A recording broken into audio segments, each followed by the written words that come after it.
GETTY The Ashes kicked off this week in Brisbane. We've had Trevor Bayliss overseeing England's first Ashes test in Brisbane and Eddie Jones masterminding another win for the England rugby union team at Twickenham, in New Zealand. Meanwhile, Wayne Bennett has led England into the Rugby League World Cup final for the first time since 1995 following a thrilling win over Tonga. Bayliss, Jones and Bennett hold three of the most important coaching roles in English sport. All three are Australian, which is a sad indictment of the lack of top-class coaches in British sport.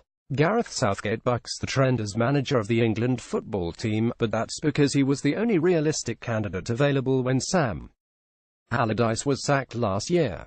If the FA thought for 1 minute they could have attracted Jose Mourinho, Mauricio Pochettino, Pep Guardiola, Arsene Wenger or Carlo Ancelotti instead, they would have done so in a shot. The Aussie cricket team have a homegrown coach in Darren Leh. So do the rugby league side in the shape of Mal Meninga.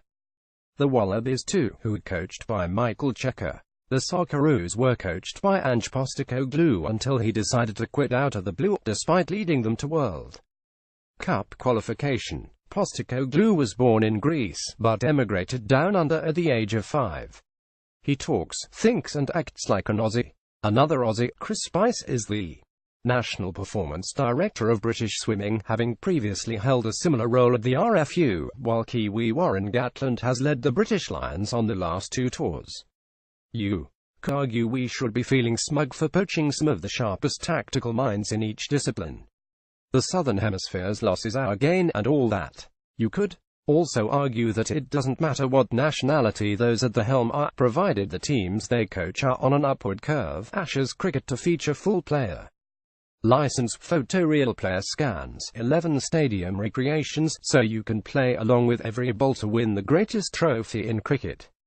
Jones, in particular, has transformed England from World Cup Wallies to being the second best side behind the All Blacks, winning a Grand Slam and losing just 1 game from 23 since replacing Stuart Lancaster in 2015, yet we can also argue there is a reason that 3 of our leading sports teams are coached by someone from down under, and it isn't just a coincidence.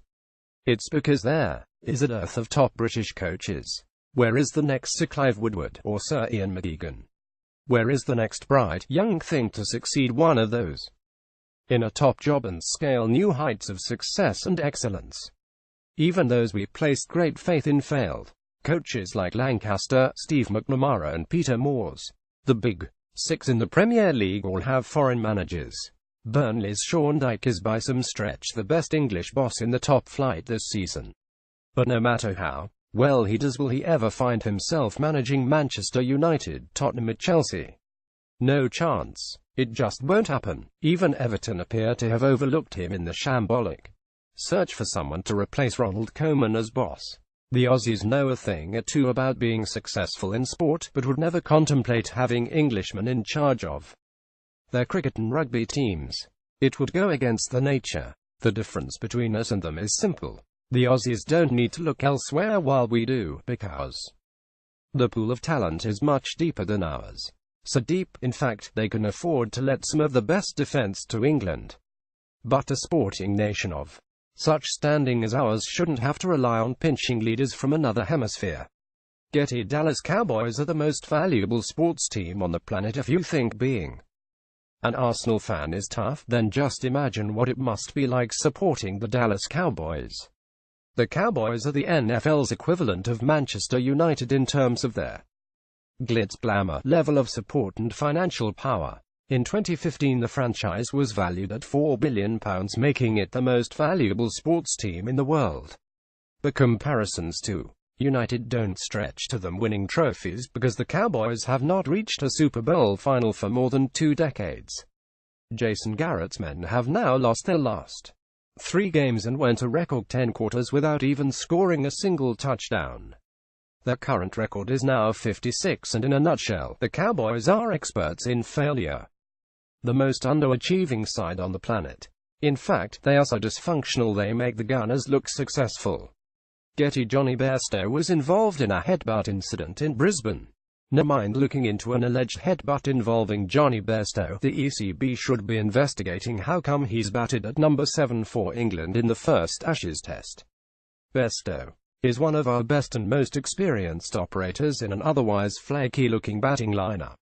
But despite this fact, the Yorkshireman has found himself surrounded by tailenders while at the crease, without the time or confidence to dig in and construct a long innings. It just doesn't make sense, and unless England's coaching staff find a solution to the problem, then it could go on to define the whole series down under. The football authorities should abandon replays in domestic cup competitions. All games ending in stalemates should be decided by penalty shootouts after extra time, because the idea would benefit English players twofold. It would reduce the number of matches they play and also improve their experience of taking spot kicks in high-pressure situations. You can practice penalties all you like in training, but it just isn't the same as the real thing in front of fanatical fans. If penalties are deemed worthy of deciding World Cup and Champions League games, then they are more than worthy of applying to FA and League Cup matches. Related articles.